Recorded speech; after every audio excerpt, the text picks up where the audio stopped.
ভূষণের একদিন। হাসান আজিজুল হক। সেই সময়টা এপ্রিল মাস। ভূষণ একটু আগে বাড়ি থেকে বেরিয়ে আকাশ দেখছিল। রোদ তখনও ঝা ঝা করছে। খালের পশ্চিম পাড়ের বড় গাছগুলোর ছায়া এখনো পানির উপর এসে পড়েনি। কিন্তু ভূষণ আর দেরি করতে পারল না। সে শালতি নিয়ে বেরিয়ে পড়ল। তার মেজাজ আছে ভীষণ খিচড়ে। শালতি ঘুরলেই রোদ সোজাসুজি তার মুখে এসে পড়ছে। খোঁচা খোঁচা দাড়ি গোঁফের বাইরে মুখের যেটুকু বেরিয়ে আছে সে অংশটুকু আয়নার মতো চক চক করে উঠেছে। তখন দেখা যায় মানুষের মুখ কতটা বীভৎস হতে পারে। ভূষণ রাগের চোটে দাঁত খিঁচোচ্ছে, মুখ খারাপ করে গালাগালি করছে। এপ্রিল মাসের বেলা 2:30টার রোদকে তো বটেই, আশেপাশে যা কিছু তার চোখে পড়ছে সবকিছুকেই সে খিস্তি শুনিয়ে দিচ্ছে। অথচ মুখটা বন্ধ করলেই ভূষণ একেবারে বেচারা। ছোট ছোট চোখ দুটো কপালের ভেতর থেকে পিট পিট করে। ভূষণ কেমন শান্তভাবে বলে, এগে আমার নাম ভূষণ দাস, তবে আমরা সে দাস নই যাদের ঋষি বলে। একটু লজ্জিত ভাবে ভূষণ বোঝাতে চেষ্টা করে যে জাত ব্যবসায় সে মুচি নয়। ভূষণ হচ্ছে জাত চাষি। তার এই 50 বছরের জীবনে সে চাষের কাজ ছাড়া অন্য কিছুই করেনি।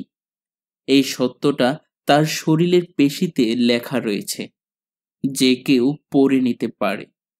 তার পেশিগুলোর সবই পাকিয়ে গিয়েছে। পায়ের ডিমটা লোহার বলের মতো। গোড়ালি থেকে একটা মোটা আঁকা বাঁকা শিরা উঠে হাঁটু পেরিয়ে গিয়েছে। এসব থেকে সহজেই বোঝা যায় ভূষণ সমস্ত জীবনেই চাষী। মাটি ছাড়া এই মানুষ আর কোথাও কাজ করেনি।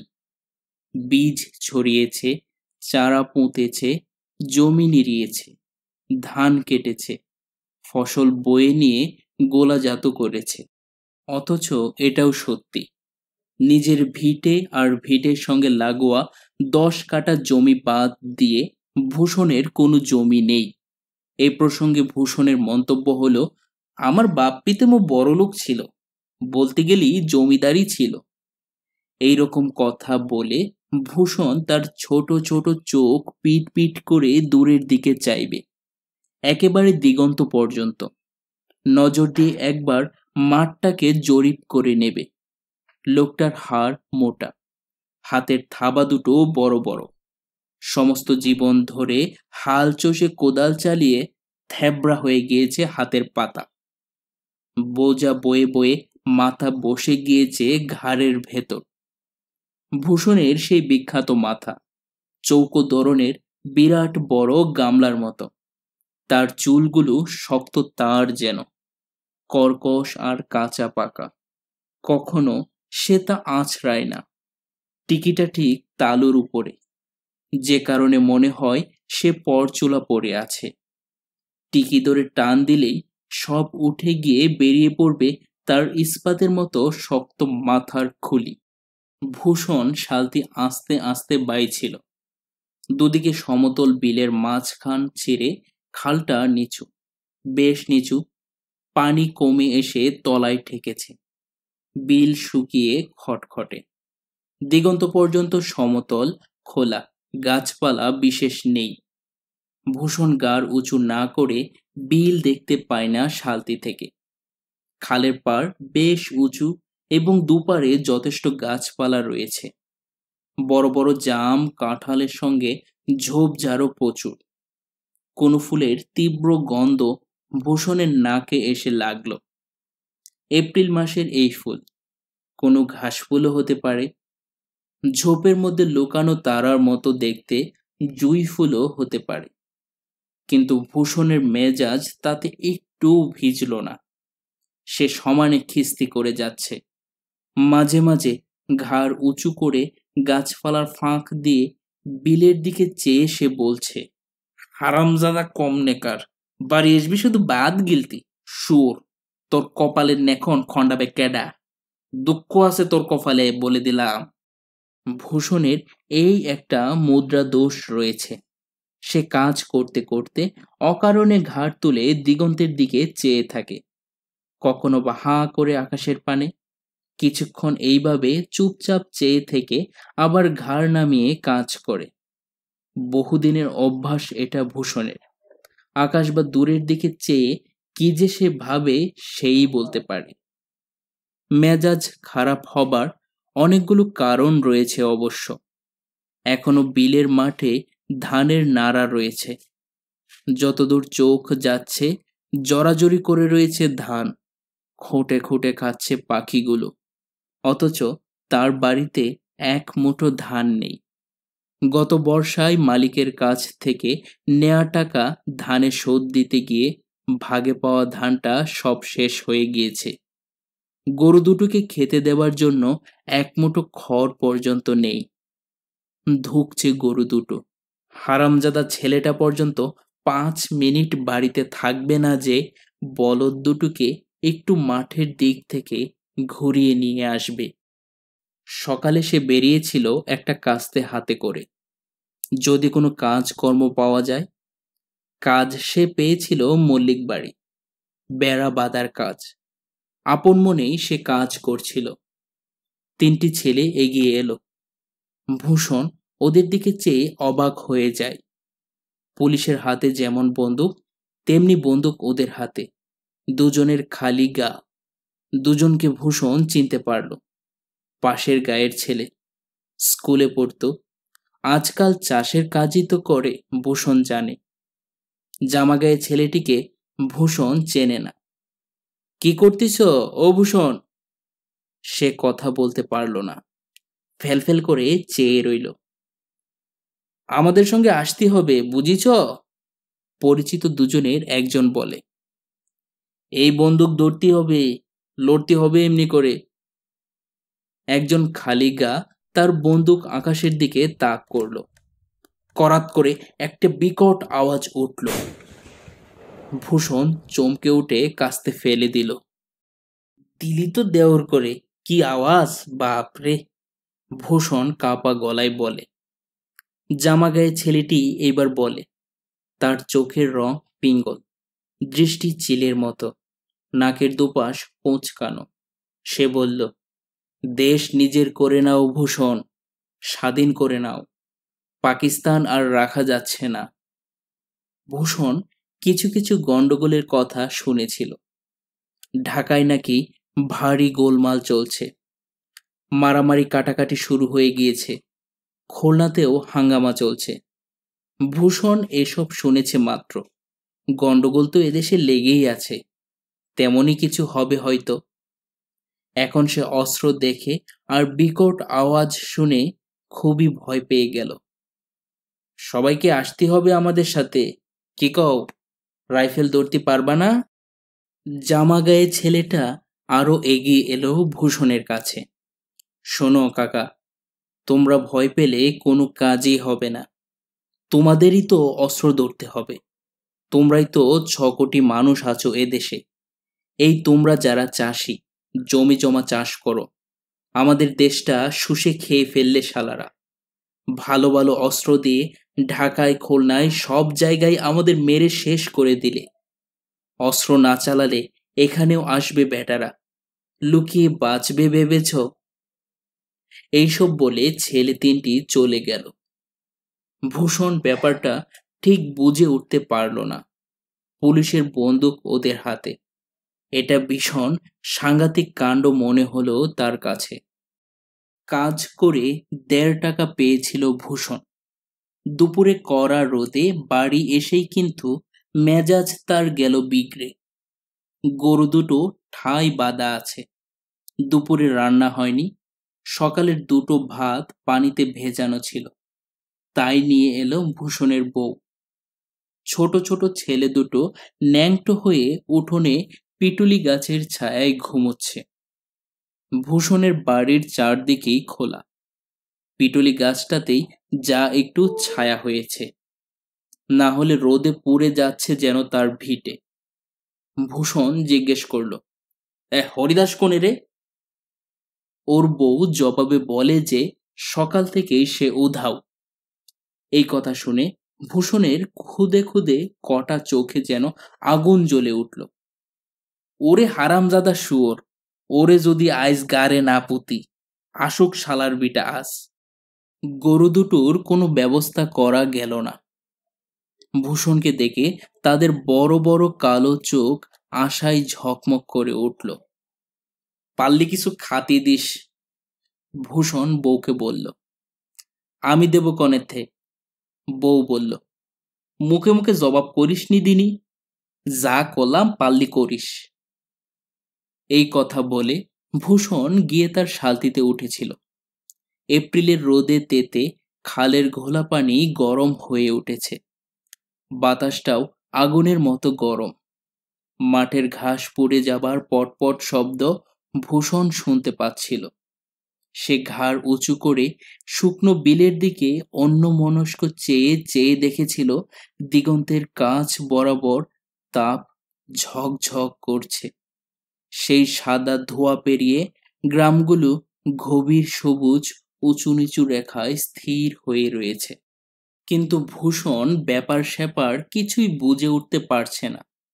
কি আরম্ভ হয়েছে দেশে? দুধের ছেলেরা বন্দুক হাতে ঘুরে বেড়াচ্ছে।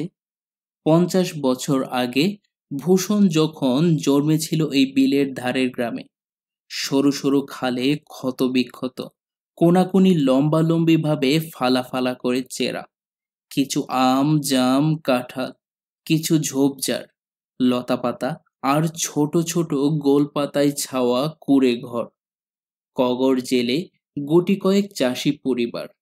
এই অসহ্য একঘেয়ে গ্রামে 50 বছর আগে যখন ভূষণ পৃথিবীতে এলো, তারপর থেকে অনেক কিছুই ঘটে গিয়েছে।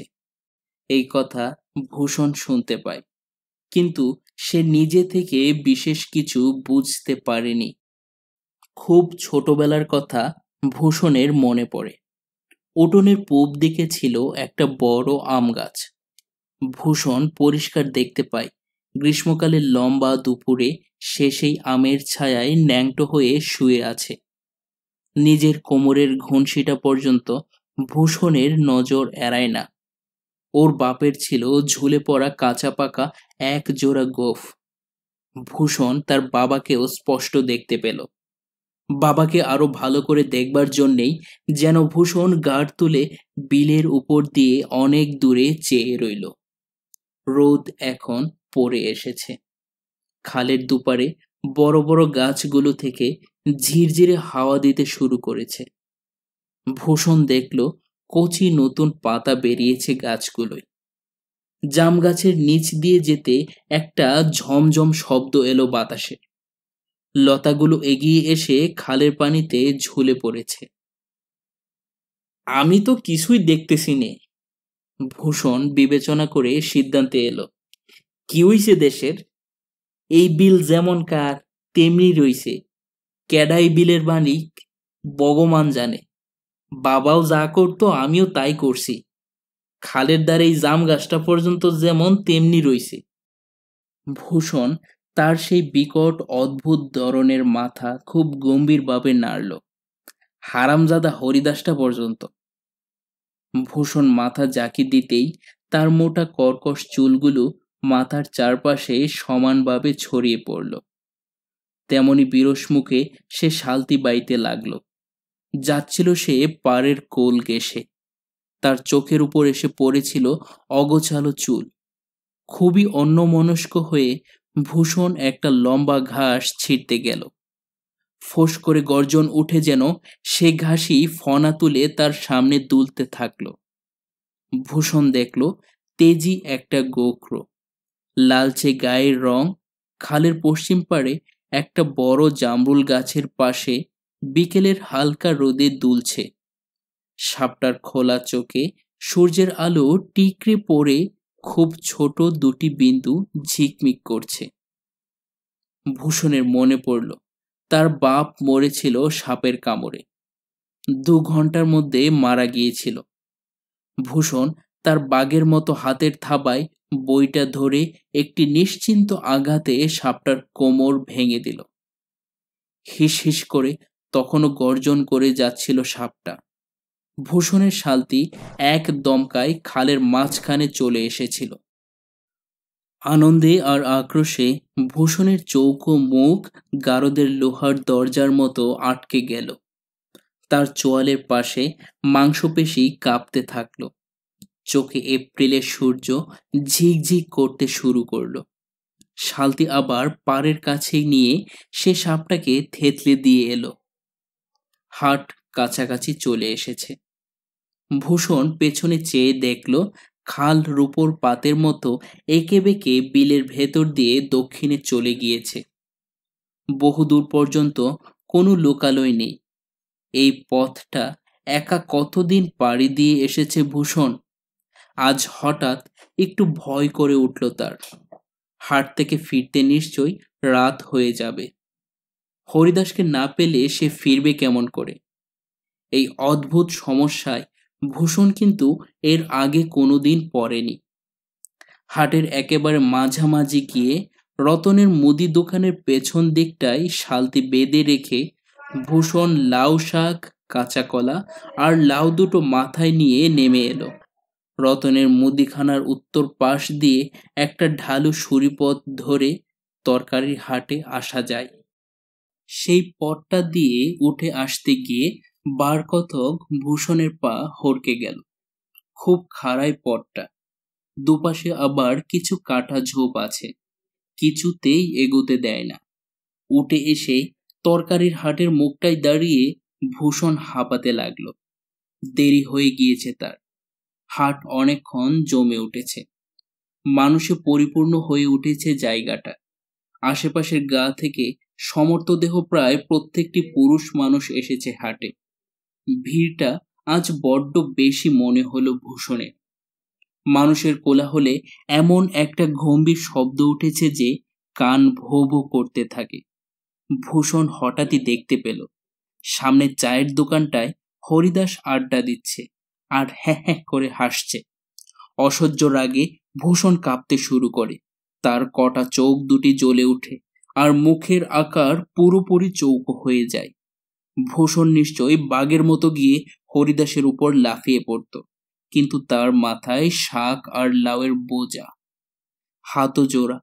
সে কি করবে ভেবে পেল না। শেষে তরবর করে মাথায় আর হাতের বোঝা মাটিতে নামিয়ে রেখে ক্রোধে জ্ঞান শূন্য হয়ে ভূষণ দাঁত কিরমির করতে করতে হরিদাসের দিকে ছুটে গেল। দোকানের পইটাই দাঁড়িয়ে সে হাঁক দিল, এদিকে আয় হারামজাদা শুয়োর, শালার বেটা পিছেস, আজ তোর একদিন কি আমার একদিন। ভূষণকে দেখে হরিদাসের মুখ শুকিয়ে গিয়েছিল। সে ভয়ে ভয়ে নেমে আসছিল দোকান থেকে। ভূষণ প্রস্তুত হয়েই দাঁড়িয়েছিল দোকানের নিচে। নাগালের মধ্যে এলেই হরিদাসের মুন্ডু ছিঁড়ে নেবে এই ভঙ্গিতে। ঠিক তখনই একটি গম্ভীর গুড়গুড় শব্দ খালের দিক থেকে ভেসে এলো। ভূষণ জানে এই শব্দ লঞ্চের। লঞ্চ যখন ঘাটে ভেড়ে এই শব্দ পানির ভেতর থেকে উঠে আসে, কিন্তু এই খালে তো কখনো লঞ্চ আসে না। হরিদাস ততক্ষণে সামনে এসে গিয়েছে। ভূষণ তবু হতবম্ব হয়ে দাঁড়িয়ে আছে। সেই মুহূর্তে বিকট একটি বোমা ফাটার শব্দে হাট কেঁপে উঠল।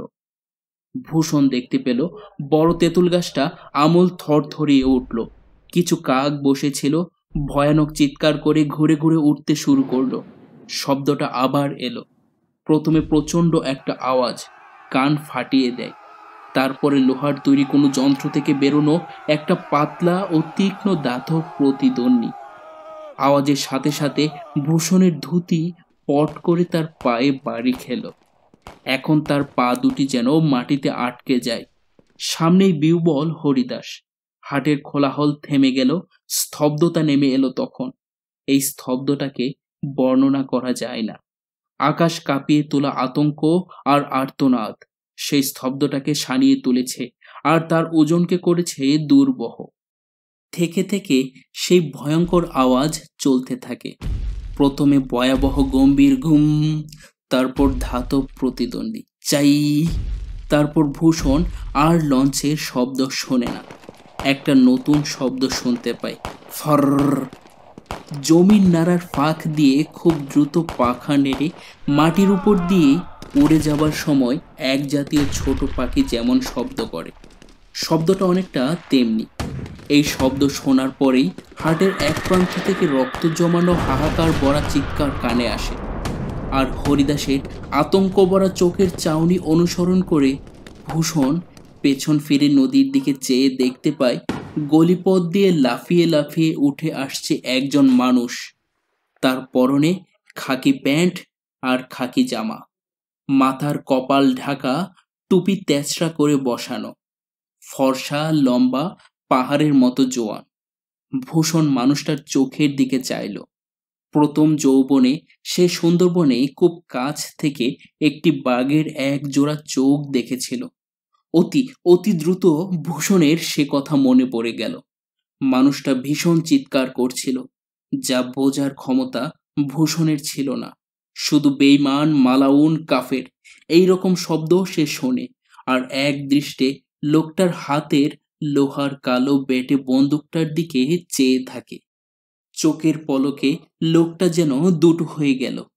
ভূষণ দেখল তার পাশে ঠিক তারই মতো আর একজন সুরিপথ ধরে খটখট শব্দ তুলে একজনের পর একজন উঠে আসছে।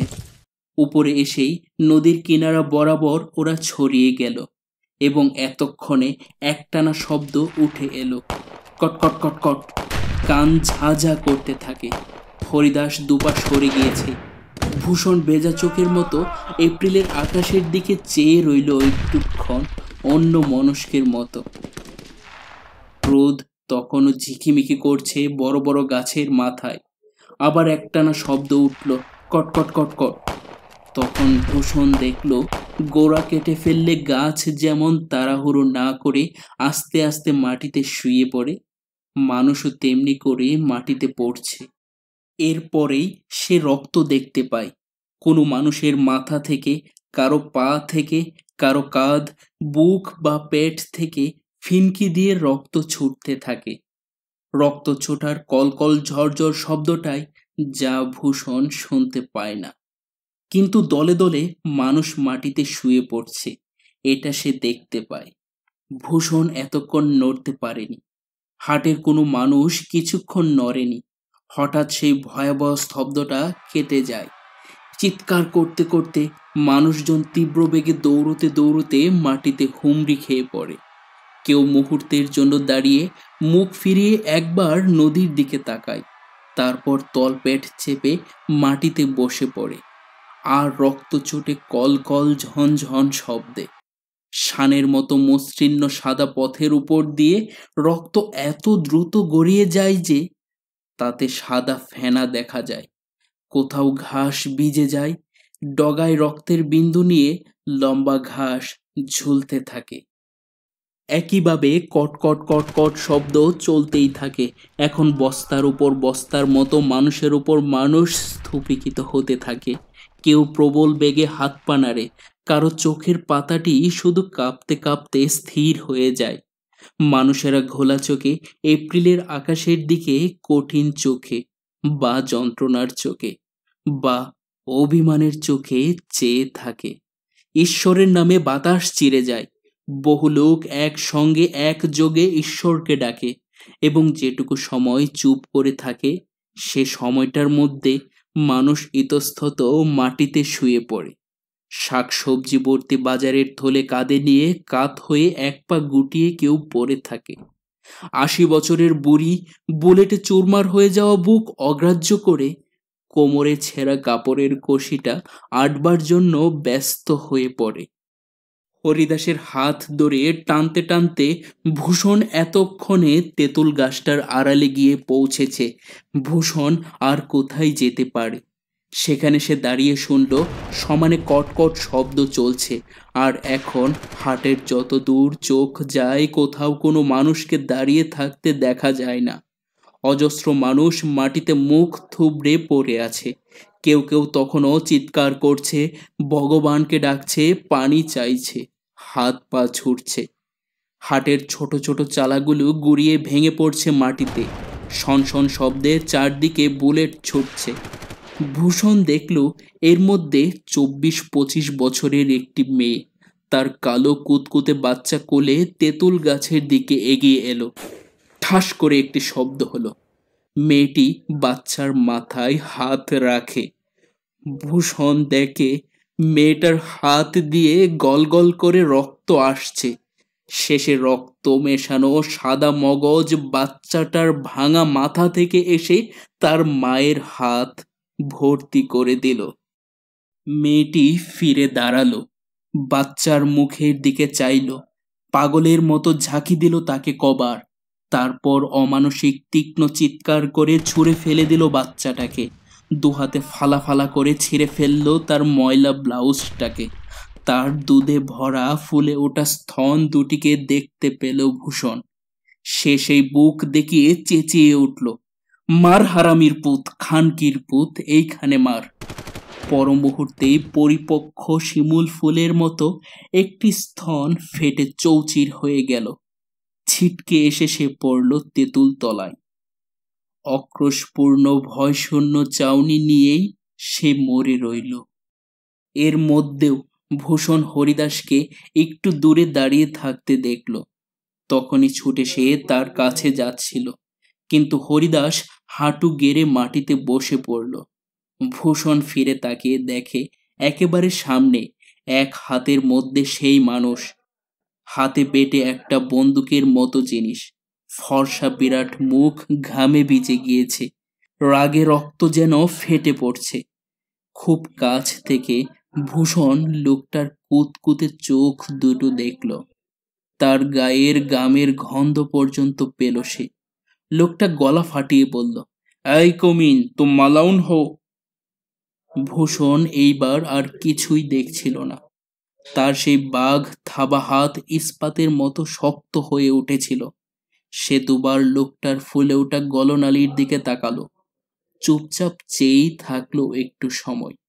শেষ পর্যন্ত মনস্থির করল ভূষণ। একটিমাত্র প্রচণ্ড লাফে সে হরিদাসের কাছে পৌঁছে গেল। তখন হরিদাস শুয়ে, সমস্ত শরীর স্থির, শুধু চোখ দুটিতে তখনও আছে জীবনের তাপ।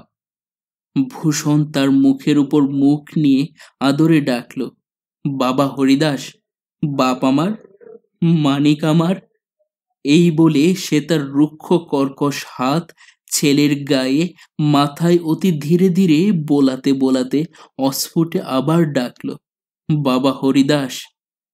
এরপর আবার যখন বিচ্ছিন্নভাবে একটি মাত্র আওয়াজ উঠল করাত করে, তখন ভূষণের চৌকো থামের মতো দেহটা বার দুয়েক ঝাঁকি খেয়ে স্থির হয়ে যেতে সে সমস্ত বোধের হাত থেকে মুক্তি পেয়ে গেল।